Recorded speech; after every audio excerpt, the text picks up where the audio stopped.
ఈ 8 నెలల్లో లోకేష్ గారు అప్పుడు 2024 ఎలక్షన్ ప్రచారంకి వెళ్ళేటప్పుడు మొత్తం టీడీపీ క్యాడర్ అంతా చెప్పుకుంటూ వచ్చింది. ఏమని? పలానీ చోట అవినీతి జరిగింది, పలానీ చోట నాయకులు అవినీతి చేశారు అంటే అతను డైరీలో రాసుకొని అలాగే టీడీపీ పార్టీ కూడా తెలుసు ఎవరెవరు ఎంతెంత మాటలు బూతులు మాట్లాడినారు, ఎంతెంత అవినీతి చేశారనేది వాళ్ళు మొత్తం డైరీ రాసుకున్న తర్వాతే వాళ్ళు పూర్తిగా ఆధారాలు సేకరించిన తర్వాత ఈరోజు అరెస్టులు జరుగుతున్నాయి.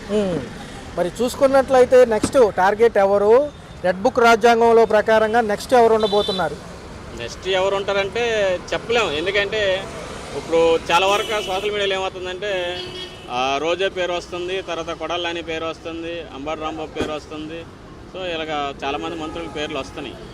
సో చూసుకున్నట్లయితే అభివృద్ధి సంక్షేమం రెండు కళ్ళు అన్నప్పటికీ ఖజానాలో డబ్బులు లేవు కాబట్టి కొంచెం సమయం తీసుకుని ఇస్తామని బాబు గారు. రెండోది, ఒకవేళ లేట్ అయితే పరిణామాలు ఎలా ఉంటాయి? మళ్ళీ ఒక్క మాట చెప్పమంటారా? ఒక పక్క సంక్షేమం, ఒక పక్క అభివృద్ధి, ఒక పక్క పథకాలు అన్నారు. ఇలాగ ఏ ప్రభుత్వం కూడా, ఇప్పుడు వైసీపీ ప్రభుత్వం కూడా 2019 ఎలక్షన్ ప్రచారంలో చాలా పథకాల మీద ప్రచారం చేసింది, అమలు చేస్తూ ఉన్నది. సిపిఎస్ రద్దు చేస్తూ ఉన్నది, చేయలేదు. ప్రత్యేక హోదా తెస్తా ఉన్నది, తేలేదు. అమరావతి డెవలప్మెంట్ అనేది ప్రస్తుతం రాదు. మద్యపాన నిషేధం అన్నారు, చేయలేదు. జాబ్ క్యాలెండర్ ప్రతి సంవత్సరం జాబ్ క్యాలెండర్ అన్నారు, రిలీజ్ చేయలేదు. సో ఇలాగ వైసీపీ ప్రభుత్వంలో కూడా వాళ్ళు పథకాలు ఇచ్చి కూడా ఒక పథకాల మీద దృష్టి పెట్టి కూడా ఇన్ని చేయలేపారు వాళ్ళు. అలాంటప్పుడు కూటమి ప్రభుత్వంలో 3 అంశాల మీద ఉన్నారు, 3 విషయాల మీద. ఒకటి అభివృద్ధి, రెండోది సంక్షేమ పథకాలు, మూడోది ఉపాధి అని మొత్తం. సో ఈ మూడింటి మీద పెట్టేటోడు అంటే కొద్దిగా బడ్జెట్ లేదుగా, ఆంధ్రప్రదేశ్లో బడ్జెట్ కొద్దిగా డల్ అవ్వడం వల్ల ఉన్న వాస్తవం చెప్పేశారు వాళ్ళు. అయితే ఇదే అంశం తీసుకుంటే గత 4 రోజుల క్రితం మందు రేట్లు పెరిగాయి. మళ్ళీ ఎందుకు అంటే ఖజానాలో డబ్బులు.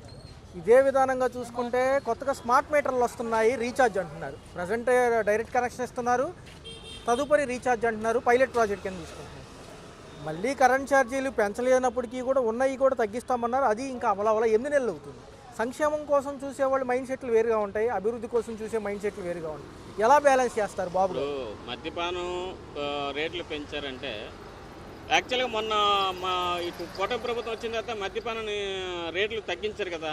సో మళ్ళీ అదే పాత రేట్లు పెట్టే తప్ప పెంచడం అంటే ఏం లేదు. ఇప్పుడు ఈ రీఛార్జ్లు అనేది ఇప్పుడు చంద్రబాబు నాయుడు గారు సోలార్ సిస్టమ్ తీసుకొచ్చి ఇప్పుడు ఏం చెప్తుంది కూటమి ప్రభుత్వం, ప్రతి ఇంటి పైన సోలార్ సిస్టమ్ పెట్టుకోండి.